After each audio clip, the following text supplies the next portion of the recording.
আজকে নরেন্দ্র মোদী বিজেপি নেতা অর্থাৎ বিদায়ী প্রধানমন্ত্রী তিনি যে সভা করলেন কলকাতায়, সেই সভায় লোকজন যেটা হয়েছে সেটা নিয়ে নানান মন্তব্য শোনা যাচ্ছে। আরামবাগ থেকে আমরা যেটা শুনছি, কিন্তু কলকাতার কি পরিবেশ, কলকাতার লোকজন কি বলছেন আজকে এই সভা সম্পর্কে আমরা জানবো, ওয়েবটা বোঝার চেষ্টা করবো। আমার সঙ্গে ফোন লাইনে রয়েছে কলকাতা থেকে আমাদের প্রতিনিধি মফিজুল ইসলাম। মফিজুল, আজকে নরেন্দ্র মোদীর সভা কেমন হয়েছে, কি বলছেন লোকজন?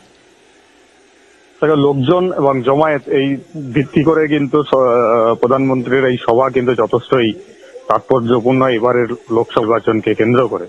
কারণ একই দিনে এ রাজ্যে তিনি দুটি সভা করলেন।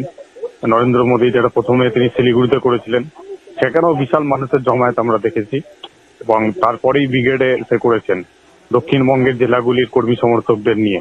কিন্তু সেখানে যে পরিমাণ জমায়েত দেখা গেল সেটা কিন্তু যথেষ্টই অনেকটা যা মানুষ আশা করেছিলেন তার থেকে একটু বেশি ধরে নেওয়া যাচ্ছে। কারণ হচ্ছে যে অংশ জুড়ে তারা এই সভাটা করতে চেয়েছিল ব্রিগেড ময়দানের, ব্রিগেড প্যারেড গ্রাউন্ডে, এবং যার জন্য ওপরে সামিয়ানা খাটানো হয়েছিল, ছাউনি দেওয়া হয়েছিল বেশ কয়েকটা। প্রত্যেকটা সেই সামিয়ানা এবং ছাউনির যে নির্দিষ্ট এলাকা, তার সেই এলাকার বাইরেও কিন্তু প্রচুর মানুষ দাঁড়িয়েছিলেন দীর্ঘক্ষণ রোদকে উপেক্ষা করেই। অর্থাৎ ব্রিগেড ময়দানে কিন্তু যে জমায়েতটা আজকে হয়েছে বিজেপির এই মিটিং এ, সেটা কিন্তু অন্যান্য রাজনৈতিক দলের থেকে খুব একটা অংশে যে কম সেটা কিন্তু বলা যাবে না। কারণ প্রধানমন্ত্রীর এই সভা নির্বাচনের প্রাক্কালে নির্বাচনী প্রচার সভায় দক্ষিণবঙ্গের জেলাগুলি থেকে লক্ষাধিক মানুষের জমায়েত ঘটেছে। এটাই কিন্তু প্রশাসন সূত্রে জানা যাচ্ছে এখনো পর্যন্ত, যদিও হয়তো আগামীকালকে এক্সাক্ট ফিগারটা জানা যাবে। তবে অন্যান্য রাজনৈতিক দল তারা যেটা বলছে যে বিজেপির এই জমায়েত, আজকের এই প্রধানমন্ত্রীর সবাই এই এত পরিমাণ মানুষের জমায়েত, এটা কিন্তু সত্যিই বঙ্গ রাজনীতিতে অন্য বার্তা দিচ্ছে এবারের লোকসভা নির্বাচনকে কেন্দ্র করে।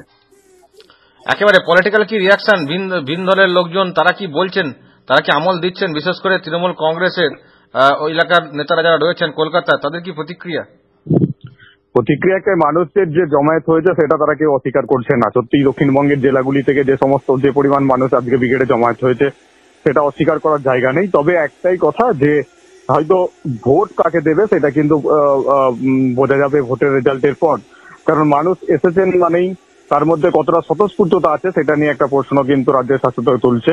অনেকেই বলছে যে কোন রকম ভাবে পারচেস করে নিয়ে আসা হয়েছে, মানুষকে টাকা দিয়ে প্রলোভন দেখিয়ে মানুষকে এখানে নিয়ে এসে একটা ক্রিয়েটিভ জমায়েত করা হয়েছে, যার মধ্যে অধিকাংশের স্বতঃস্ফূর্ততা নেই, যেটা অন্যান্য রাজনৈতিক দলের ক্ষেত্রে ঘটে, বিশেষ করে তৃণমূল কংগ্রেসের দাবি এটাই। ফলে যারা এসেছেন তারা হয়তো ভোট বাক্সে কি রেজাল্ট দেবেন সেটা কিন্তু আগামী 23শে মে এর পরেই বোঝা যাবে। যে এই জমায়েতটা আদৌ যে ফ্লপ, সেটা লোকসভা নির্বাচনের পরেই, ফলাফলের পরেই সেটা পরিষ্কার হবে, যে মোদী সরকারের বা নরেন্দ্র মোদীর রাজ্যের আজকের দুটি যে জনসভার যে জমায়েত সেটা ফ্লপ হবে 23শে মে এর পরেই, সেটা জানা যাবে। ওকে, অসংখ্য ধন্যবাদ মফিজুল ইসলাম, কলকাতা থেকে আমার সঙ্গে এতক্ষণ ফোন লাইনে ছিল।